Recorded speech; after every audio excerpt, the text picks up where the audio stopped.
All right, family, we are back with you, and hope that you're okay after all the information we gave you.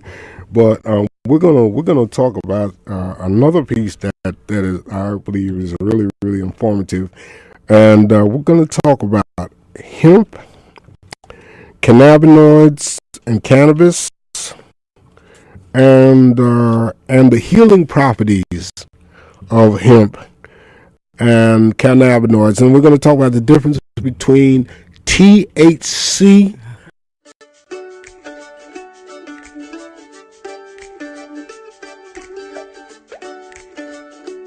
Yeah, that's great. That's great. And so although this type of work as a 1099 contractor paid well, there would be times I would be in between contracts. And since I am a vet and I was in the Army, I got my general vendor's license from the Department of Consumer Affairs. And actually, that's a very lucrative opportunity too. Serious cutthroat business, street vending. So during a conversation I was having with a fellow vendor, because we're gearing up for the spring and summer, we were talking about what merchandise we might like to bring out this spring. And he asked me if I knew anything about a hemp vape pen. Hemp vape. And vape is short for vaporizer. The hemp vape pen. Now, I knew about vape pens I know that they came out of the hookahs. Are you familiar with hookahs? Yeah, there's a lounge right on 121st Street on the corner in the 8th Avenue. A lounge, a hookah lounge? Yeah. Well, those in the audience, these are the Arab multi-stem. Yeah, explain that, please, because somebody will say, you said hookah lounge? Hookah, Hookah. It's the Arabic multi-stemmed water pipe. And so these became very popular with the youth because hookahs and even the e-cigs, the electronic cigarette pens, they're legal. And so young people who are not even drinking age would gather. They can get to the lounges and do the hookahs. And let me just mention this to everyone. Everything I'm referring to here, whether it's a book, research paper, video, or testimonial, can be found on my Facebook page, because there's lots of references and links that would be too much to write down right now. So it's facebook.com/myhemp, HEMP. Give that again, please, Matu. facebook.com/myhemp, HEMP, all one word. Or you could even search it on Facebook under Hemp4Life. All right, so there's everything will be referenced there, and a lot of great graphics too. So anyway, what interested me was the fact that I knew that with the hookahs, those are just flavored liquids. And you're just getting a chance to have that tactile touch and taste. That's it. Nothing really beneficial. And then, with the e-cigs, you get the nicotine, which I'm not necessarily an advocate of. But I wanted to know, what's this hemp? And it took me into intense research. And I found out about things like CBD-rich oil that comes in the hemp vape pens. And break that down. CBD, what is that? I'm going to get... okay, good. I promise you. Get ahead of yourself. I'm going to get to it. I'm going to give you a series of definitions. But also, it took me to research about cannabis, the difference between cannabis and hemp and marijuana, and the difference between THC and CBD, and especially the thing I found the most fascinating was the endocannabinoid system, and how we're hardwired as all species with the vertebrae. We're hardwired to the endocannabinoid system, and why that's very beneficial for us as well. So, okay. Now, so just for the purpose of clarity, on this discussion because there's a lot of information coming out of, you hear on the news, you hear about the medical marijuana clinics in California and Colorado. And what I found, as soon as I started sharing this with people, the first thing they'll think about is marijuana and getting high. Getting high. I mean, right. Thank you. Or even if it's medical marijuana and using it medicinally, they'll still think in terms of THC. I wanted to take us beyond that. That's what you're doing. That's great because that's the first thing I thought about when Haja mentioned the interview. That was what I thought about. I said, is she bringing samples? I'm only playing. Yeah. I got my hemp pen right here. Okay. So, and that's a good thing to point out because with medical marijuana, that's only legal in certain states. And you know that they're considering bringing it here to New York and New Jersey, I understand. Yeah, New Jersey. Is definitely not going to do it. But the type of products I'm talking about with CBD-rich hemp oil, this is legal. This is legal in all 50 states. All right, so the first definition I want to go through is hemp. Okay. Hemp is a commonly used term for varieties of the cannabis plant and its products, which includes food, oil, which could eliminate our dependency on fossil fuel, fiber, which is used to make rope, paper, and clothes, and medicine. Now, when we talk about medicine, we're referring to industrial hemp oil or CBD-rich hemp oil. Now, this isn't to be confused with like flaxseed oil that you'll find in Whole Foods or Fairway. This is a specially processed CBD-rich hemp oil, and it's not psychotropic. It's not psychoactive. It's not intended to get you high. Good. Okay. Now, what is the cannabis plant? It's a genus of flowering plants that includes the single species Cannabis sativa. And that's the plant that we think of when we think of the marijuana plant. But I'll get to that. The cannabis plant has a history of medicinal use dating back thousands of years across many cultures. Okay, marijuana. Marijuana most commonly refers to the female flower, the bud. We've seen buds of marijuana, right? That is the female flower of the cannabis plant. And marijuana is typically used in a cigarette form like a joint. And THC provides its psychoactive effect. So when we talk about weed, ganja, smoke, herb, we're referring to marijuana. Which is the THC. With the THC, the psychoactive. Medical marijuana. Now here, this is where it gets confusing, because if you were to Google this and get this on Wikipedia, when you look at medical marijuana, they clump both of these two things together, and I wish they had a way of delineating between medical marijuana and medicinal cannabis.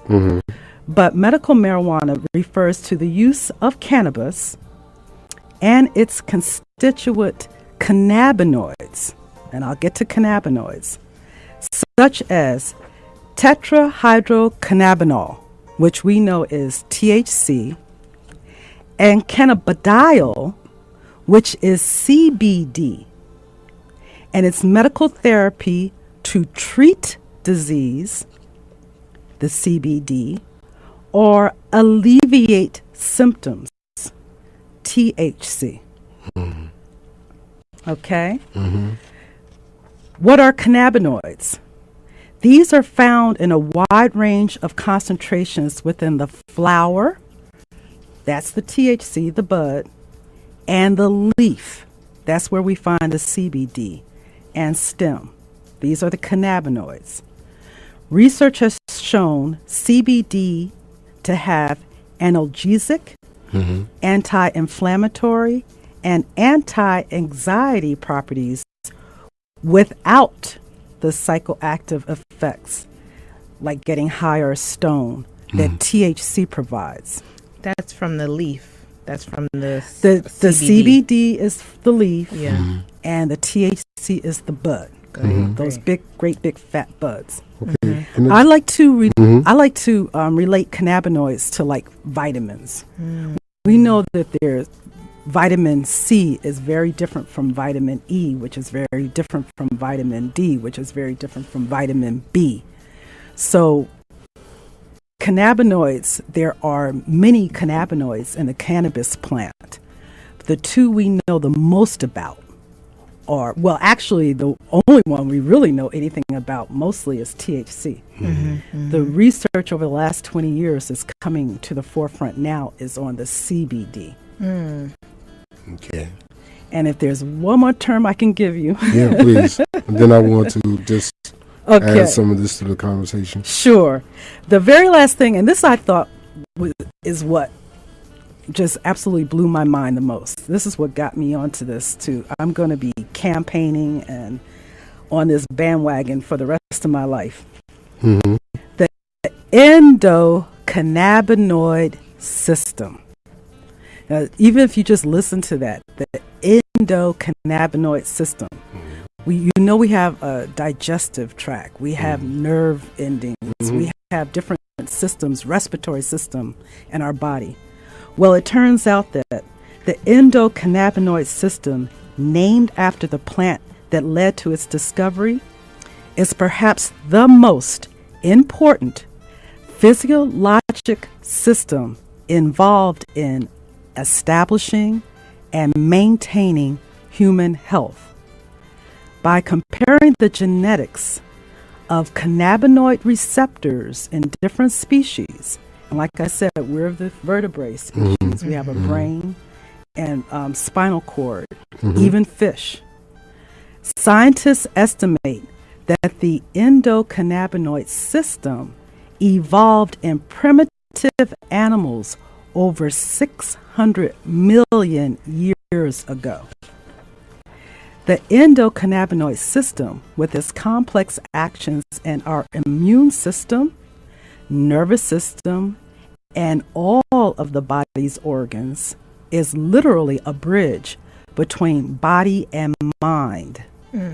By understanding the system, we begin to see a mechanism that explains how states of consciousness can promote health or disease. Yeah.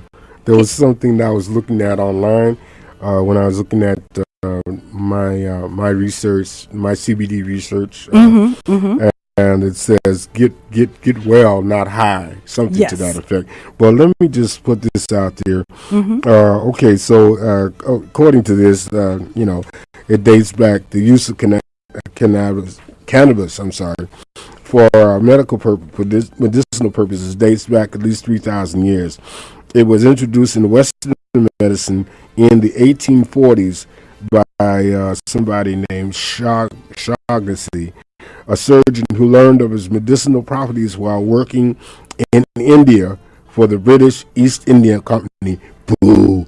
It was its use was promoted for reported use for as an analgesic, a sedative, anti-inflammatory, antispasmodic, and anticonvulsant effects. In 1942, cannabis was removed from the U.S. pharmacopoeia because of persistent concerns about its potential to cause harm, and they still didn't know what they were dealing with. And the other thing is the Schedule 1. I want you to get into that if you can. What is a Schedule 1 drug? Because, marijuana is not classified that way. So go right ahead. Have your way. Wow. Now. That was a lot. Yes. I'm sorry. Okay. Again, if you go back to my Facebook fan page, it's a public page. You don't have to have an account. Facebook.com/myhemp. You're going to find a lot of references, links. The one that you were mentioning, Brother Haja, my research, mycbdresearch.com, that link is there. For over 20 years now, medical communities have been doing the research on the medicinal benefits of cannabis. And I'm talking about cannabis in terms of CBD now. I'm not focusing on medical marijuana at all. Okay. All right. Finding out that the properties in CBD, which far outweigh the medical benefits, and I don't want to, upset anyone who is down with their marijuana. I'm not against that at all. Right. All right. But I'm talking about science. And science is found, and the charts and graphs are on my Facebook page, that there are far more properties of actually healing, curative properties to CBD as opposed to THC. THC is looked into. Oh, avocado, if you would like to dine, I like to eat it during my lunchtime on my health and disease. If that's how they get paid. Right. If we have access to ways of having natural health and healing, why are we going to be taking all their drugs? Right? You won't be. Exactly. So actually it was in the 1970s, 1973, President Nixon first outlawed, he made the growing of hemp itself a criminal act. Even though in World War II, hemp actually pulled the U.S. out of the war. Because don't forget, as I was saying before, hemp was used for fuel. Sure. There's no need for, I'm sorry. No, I was just going to say, in 1938, according to what I read, in popular mechanics, hemp was touted as the $1 billion crop. Right. In 1938. Right. Because you can look at it. You can use it for paper, so you don't have to have deforestation. We don't have to chop down all these trees. Hemp can be regrown in a 4-month period where you take years, these poor saplings, to grow these trees all over again. It doesn't strip the soil. So where you have cotton that can rob the soil of its nutrients for so many growing seasons, cannabis or hemp actually puts the nutrients back in the soil. Cannabis strips the air of carbon so we can avoid the greenhouse effect. We can avoid our dependency on fossil fuel with cannabis, or hemp, if you will. The hemp plant, I'm looking at the leaves and the stems and the way it's used in terms of fuel, food, paper, rope, and medicine. So my question was, and I'm like sitting here naive, and why? If hemp or the cannabis plant is so beneficial for us overall, our ecology, our economy, our health, our well-being, why outlaw it? And a friend of mine clarified that for me. Well, if it can grow prolifically, just like common grass, then how do you make this a commodity? How do you control it? How do you put a patent on it? The U.S. has a patent on medicinal uses of cannabis or hemp oil, but they've buried it. So first she said they had to outlaw it, make it a criminal act to even grow it. And then you can reintroduce it with controls on it. And that's just what has happened at this point. So it's being reintroduced with controls on it.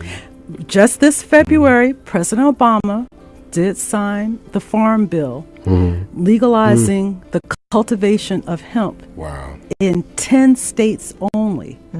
Now, like I said, me with my hemp vape pen or the ointment with CBD-rich hemp oil or the capsules that we ingest, that is legal.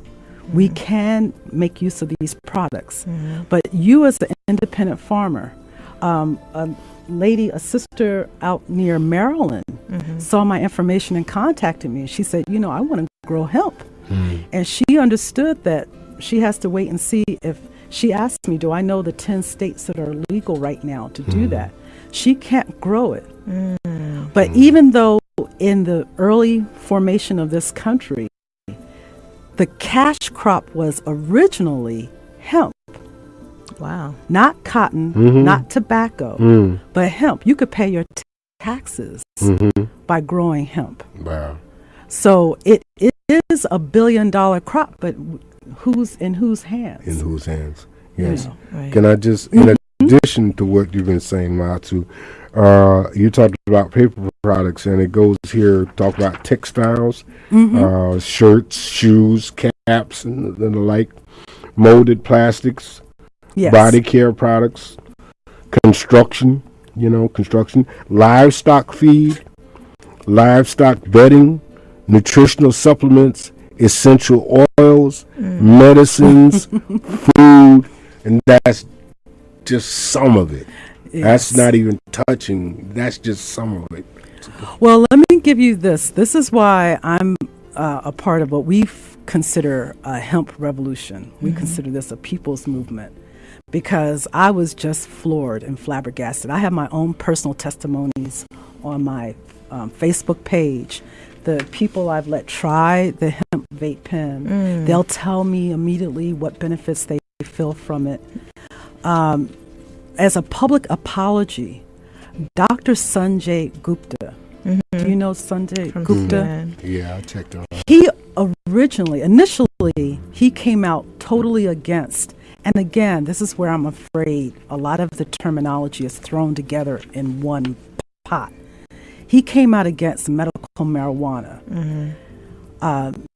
He did a program on CNN, his first documentary, which I have on my Facebook page, facebook.com/myhemp. He did a program called Weed on CNN. Now, initially, if you just look at the first 25, 30 minutes, you're going to see everything referenced towards marijuana and THC. He talks about the clinics in Colorado and California. He talks about President Nixon and reefer madness and how it was outlaw growing hemp or marijuana. He's using the words marijuana and weed. But towards the second part of the show, if you hang in there long enough, he refers to these brothers out in California who grew a strain of cannabis that was not psychoactive. Nobody wanted it. They didn't even know what to do with it. Psychoactive meaning it can get you high. And it was not. As a matter of fact, nobody wanted it because they were looking for the buzz. They wanted to get high. So it turned out that they were able to develop this strain into what's called now Charlotte's Web, because they had a little 5-year-old who was having she was having convulsions and spasms like 30, 40 times a day. Wow. It was to the point where it was life-threatening. And the family had to literally move out to California to be able to have access to this strain of cannabis. Wow. But this was so early on. This was the very beginning stages. They were like, we can't give this a 5-year-old. Right. They're thinking weed, right. marijuana. We can't give a 5-year-old this. But it actually, and they show her progression. They show how she was saved from having these constant, ongoing spasms that was literally killing her and threatening her life. Her mental and developmental skills were impaired. She looked like she was constantly like incoherent and out of it. She was underdeveloped emotionally and mentally. They showed her as she started receiving what the parents had to concoct their own formula to give her, the CBD rich hemp oil that they made from this strain of cannabis. And not only did she eliminate her spasms to like maybe just one a day or so, they show her developmental skills. She was able to start learning and talking and engaging with her family. And she grew and developed just from the fact that this was introduced in her system. So here, my biggest message is this. When you think about how we get our minerals and vitamins, it's usually from our environment, the food that we eat. Right. But if cannabis or hemp has been removed from your environment, even if you were a meat eater or eat fish, they're not getting access to cannabis or hemp. We're not able to grow it and make our salads with it. So we have to find ways to reinfuse our bodies with it. And in Weed 2, Dr. Sanjay Gupta's second documentary, he goes even further into, and he shows all the different labs and how they're cultivating these different strains of cannabis with different levels and degrees of CBD.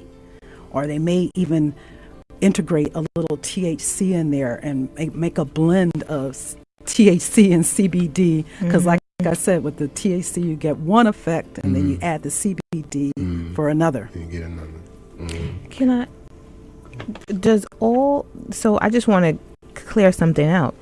Does all hemp or the cannabis either have THC and CBD, or does some just have THC and some have CBD? Well, again, remember now, a cannabis, and if you go to my site, you'll see a picture of it. But I can show you here the cannabis sativa.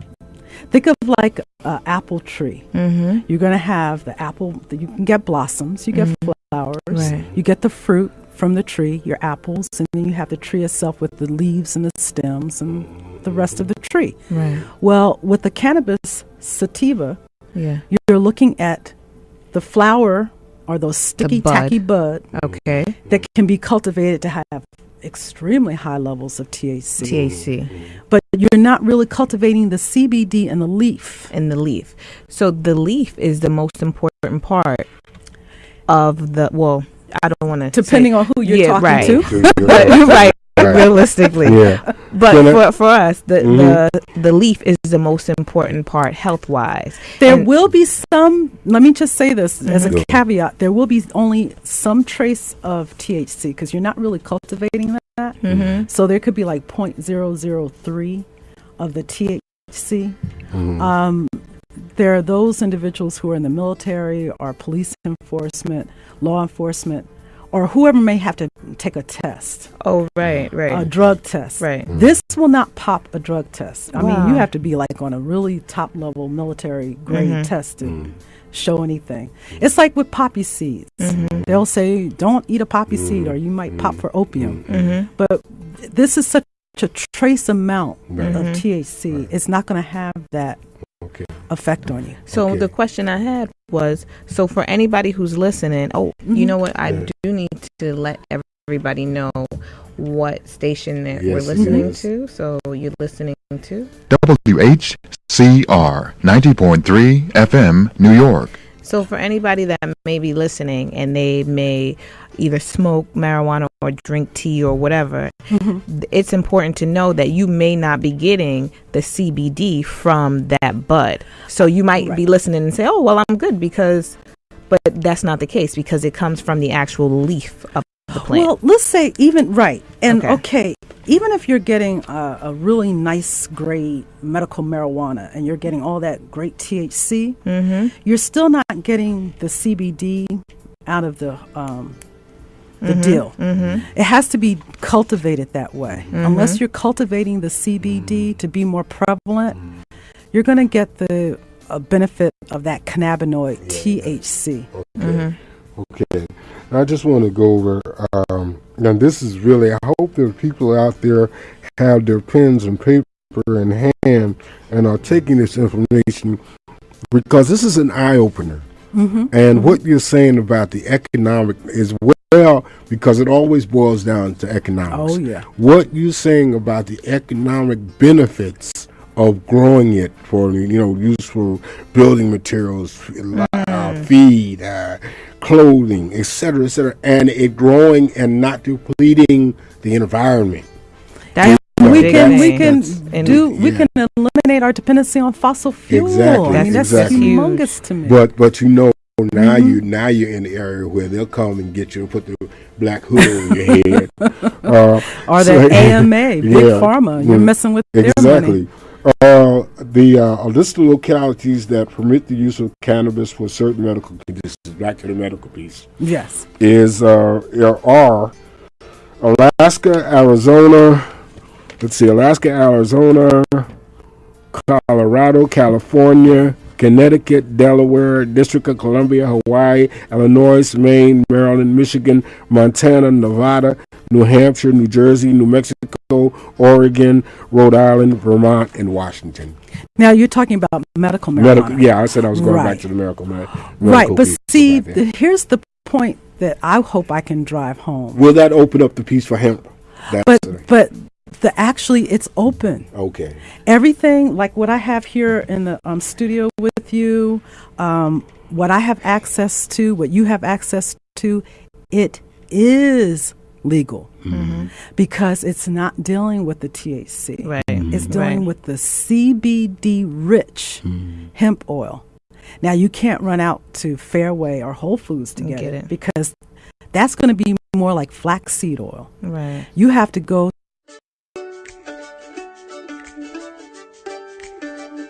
receptors, cannabinoid receptors. All right? Right. And we know that synapses, the receptors between our synapses, because it is receptive to cannabinoids. What's the primary cannabinoid that most of us have been exposed to? It's the THC. I mean, that's why THC does a great job of having the effect it does. And let's not forget, as an ancient, as a people who, cultures who we had our natural healers or shaman, they had reasons for working with these psychotropics. You know, it wasn't just recreational. Like they did in Mexico with peyote buds. And exactly. Arizona Cactus and stuff. It served its purpose in our environment. Right? Yeah. But once we all generally got our hands on it, when we just went, you know. Like the Dutch East India Company, boo. But the Rastas, I've talked to many Rastas. They said, you know what, and they've told me they know about the difference in using the leaf for a tea, right? Their grandmas, they know what they're doing in terms of and the healing modality. It's a healing modality as opposed to something to alter state. They do know because there's a book that I forgot his name. I can't think. The guy who does Sundial, and he even discusses the teas. He has a book that has all the different, healing herbs, and it talks about the leaf. That was one of the things in his book. Exactly. But getting back to the endocannabinoid system, so because we have the receptors in our brain, we also have receptors in our other different organs, our digestive tract, our intestines, our liver, and it actually also sends messages through our electrical. It can help protect our nerve endings. So as we're getting these properties, whether like I do with my hemp vape pen, and I'm taking the vapor in with the CBD rich oil, or we're taking capsules with has the hemp oil in it. And like I said, it used to be you can go out into your garden. You know, you're a Rasta. You go out to your garden. You pick this out. Here, ma, make this salad for me, or brew up a tea, or a pot of greens. We put that back into our system. It actually, for me, my first experience, and this is, you said you saw me out there at St. Nick's Park, right? My first experience, I can tell on myself now because it was many decades ago when I first dropped acid. Living in California, you know, you try a lot of things. I had such clarity. I wasn't feeling high or like paranoid or self-conscious. There was this calm, but my environment, it was so wonderful being out there in the park. Right. I felt like this homogeneous synchronicity between me and the trees and the grass and the squirrels running around, and birds. And I felt an inner awareness without being self-conscious. That's waking up that ancient memory. Yeah, we will get into that because I've been listening. Yeah. You think I'm just old, but anyway, yeah. I immediately, and I'm sharing this with you, for the ladies out there. For you personally, you don't have that concern. For me, I would like to lose a little weight. I cut my cravings immediately. I was supposed to run to the store, pick up my dark chocolate, get my cookies, get my ice cream. I didn't have an urge for any of this. And I didn't miss it. Chips, potato chips, whatever. Right. No urge. It's like when I do want to eat, now I'm more cognizant. Is this wholesome for me? Is it healthy for me? Right. Am I getting my proteins, my nutrients? Junk food doesn't have a hold on me like it used to. I mean, I do drink a lot more liquids because it is cannabis, so you are going to get a little dry in the mouth. Right. But it cut my cravings immediately. Right. Even in terms of alcohol. I'm not a big drinker, but if I had wanted some champagne or wine or a glass or two that night, I could curtail that. Just go without it, not even thinking about it. I had the best sleep I've had in years. This is all from the CBT. Just CBD. CBD. Cannabidiol. Right. This is all just from starting to reinfuse my system with CBD. I actually had full REM, rapid eye movement sleep. And that's when we get our best sleep. Because I would have a problem getting to sleep or staying to sleep. Let me ask you, a question. You have gone into this research, and why, and are you a practitioner, or do you do any natural healing or anything like that? Tell us a little bit. I'll tell you, I advocate natural health and healing. As a veteran, and for those of you guys out there who are fellow vets, male or female, you know, when you go down to the VA, the first thing they want to do is shove prescriptions on you. We talked about that. Yeah, you could. Or just any kind. Treat it with this, treat it with that. You could live out of the VA. They want you down there so often. And I felt it was my determination, the more I can avoid having to go down there, the better off I am. So anything I have to deal with, I would like to try to address it naturally. So when I found out that there is a whole methodology of health and wellness that's been eliminated completely from our environment over the last several decades with intention, I felt it's part of my purpose to reintroduce this to the general public, to say, you know what? This is something that nature gave us. It's from the divine. And let me leave you with this. How did cannabis get its name? Now, this to me speaks to its spirituality. There were these travelers who went to the Dogon tribe in Mali, where cannabis is still, it was just grown prolifically. And they were looking at, what is this? They were asking about the cannabis plant. And here, these indigenous people were saying that this is a gift from Sirius. The star. They pointed to the constellation Sirius, which we know is the dog star. And that's serious. And that's serious. They're saying it's not even of this earth, right? So when we talk about this is something that is indigenous to this planet over 600 million years ago, it may have been something that came out of our galaxy and rooted here, and we have an endocannabinoid system that is hardwired, primordial in our bodies and mind. Then I feel it's our God-given right. It's like, how are you going to control? And they're talking about this commodifying Is that a word, commodify? Well, if it's not, then Yeah, you just just- How made you it. gonna That's what we do make here. a commodity out of water? Right. How do you make a commodity out of air? Air. Now here's what they've done to make a commodity out of cannabis or hemp. You know, I But this feel is like guy. Haja, it's I'm 7:14. You know, I Okay. just want my little piece. No, go ahead. It's this guy. It was this Texan dude you talked about commodifying water and stuff like that.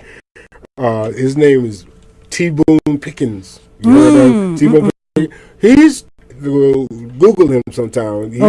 He's an oil baron, but he's trying to be a water baron too in Texas. Go ahead, because I'm sorry. No. I mean, that's great because that's really what they're trying to do right now with the water. We're actually in a water shortage, and we don't even realize it because there's not a lot of fresh water, even here in the United States. But what I was going to say is, you mentioned the plant actually being something that we are hardwired to. And if you listen to a lot of the popular music with the young people, Haja is often working with and discussing young people, it always talks about smoking. And, you know, that's something that young people do anyway. But my question to you is, do you think that a lot of the strains of the bud, of the plant that they're smoking, they're lacing with things to make the young people or people who are smoking it go crazy, in other words? Yeah. Well, you know what? There's no telling what is introduced in our environment. And we all know from the Tuskegee experiment or COINTELPRO, I mean, you can take me there and I'll go with you. Yes, I mean, even in the foods that we eat. Right. I heard something recently about how they can get a market share on your stomach.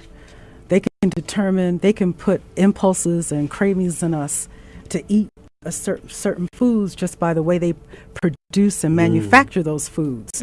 So even if it's like getting a market share on your mind by the programs we watch or the music we listen to or the foods we eat, unless you grow your own, you know, there's really no telling what you're getting. So the thing that to remember, though, it is within our own physiological structure to be receptive to cannabinoids. So I meet brothers, mostly brothers all the time, not that many women, who are like, you know, give me my weed. I want my weed. And I'm like, fine, have your weed. But guess what? I used to get it when I was indulging. You get a burnout level with THC. You can do it so much. You can't do it, Yeah, it can burn you out. Well, guess what? They've even found that those individuals who are habitual weed smokers of marijuana benefited from the CBD because they're bringing a balance back to their brains. Okay, so even if they use the CBD, they would benefit. Sure, they'll feel like a recharge. It would make like sense. A rebooting of the brain. Because anybody who you speak to who smokes or drinks or weed or whatever, they have to stop. You have to take a break because you just can't continue to do that to your system. What is the pen that you have? How does that work? Okay, yeah. So this is the way. It's a delivery system for CBD oil. Just like I used to deal with e-cigs, electronic cigarettes. Not myself. I would sell them because I was telling people, look, all right, you want the nicotine, but you don't want to necessarily have all those carcinogens, and you don't want, you know, the dyes and the tar. That's what's really killing you. If you really want the nicotine, rat poison. Try an e-cig. It's just another form of a delivery system to get your nicotine. Well, with the hemp vape pen, and you see the CBD oil here, and I have a picture of it again on Facebook. This is how I can reinfuse my body. And when we're off air, if you like, I'd like you to try it. I have sanitary tips I can put on this for you. Wow. And what I do, I ask people, try it and tell me, you know, how do you feel? What does it feel like? I go to health fairs, holistic health fairs, or people I meet up with in the village. I find cigarette smokers, the first thing they'll say to me, oh, this will help me quit. Does it? They feel a relief. Wow. Because I don't know if you know the effect of nicotine. Nicotine is extremely addictive. Right. It really has a physiological effect on you. And when you do something that has a more calming effect, you can get that tension, the hyperness with nicotine. This will relax, and it alters the brain chemistry, but in a good way. See, we've had lots of things introduced in our society that alters our brain chemistry, but to our detriment. Every day. You know, but how often do we have something that introduces something that's beneficial to our health? You know, going back to what you were saying, because about the introducing different foreign chemicals to marijuana and stuff. I think it was in the 80s. These kids were smoking and stuff, and it was strong, and you could smell. You could just smell it wasn't right. It wasn't the odor of marijuana. I mean, that's happening and now. It was embalming fluid. Oh no! Embalming fluid. When they were called Sherm or something. Oh, I remember that Embalming name. Fluid. Sherm.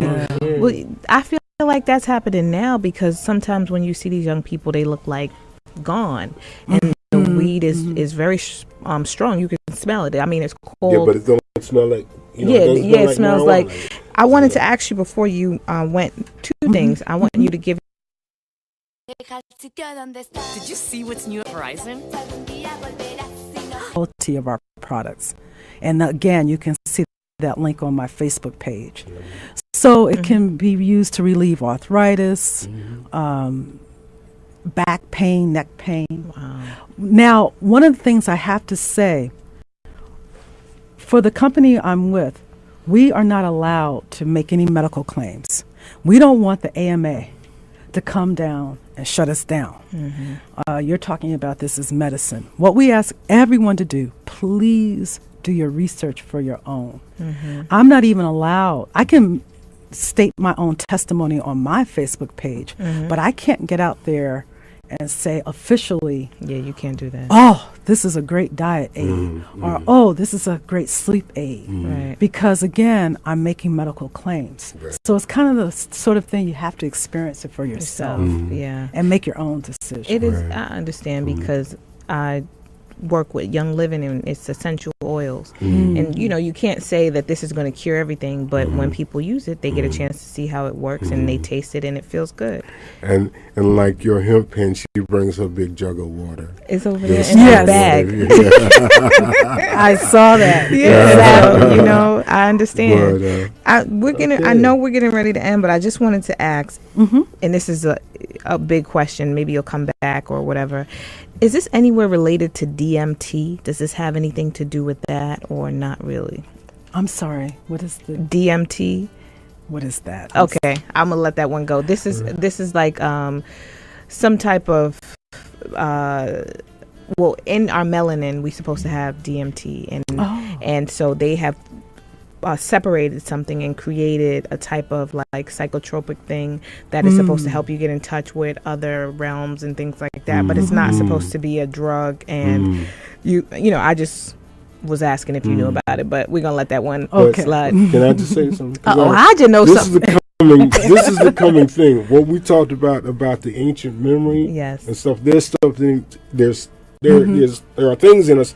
Like you talked about the different sensors and stuff. There are things in us that we can't define. Yeah. That we just know. We know our intuition. Yeah. Or whatever. They want to be able to dig in our minds, disassociate us from our connection to that, and put some, what they call it, it's a fake intelligence. What do you they call it? Like the artificial intelligence. Artificial intelligence. Right, Yeah, right, so right. you're not far from that. All right. So, and you know what? I'll definitely want to continue this conversation. Great. Yes. Thank you. Yes. I appreciate you giving me this opportunity to start spreading the word. And we appreciate you. We appreciate you. But I hope that, people were listening out there and taking in what you had to had to say about the economic benefits, the medicinal benefits, the economic benefits of the whole hemp and cannabis thing. I hope they were listening and really taking in what we're saying. We're not trying to push you into cannabis. We're not trying to, hey, this is what we do. We give out Your own information and you research. do your research. We do Your it every research, week. This is yeah. how it goes. We bring you the information and you do your research. Right. Thank you. And we thank you so much. Thank you so much for your spirit, and thank you for giving us this information. And I continue with appreciate that. success. Thank you. Ashe. All right.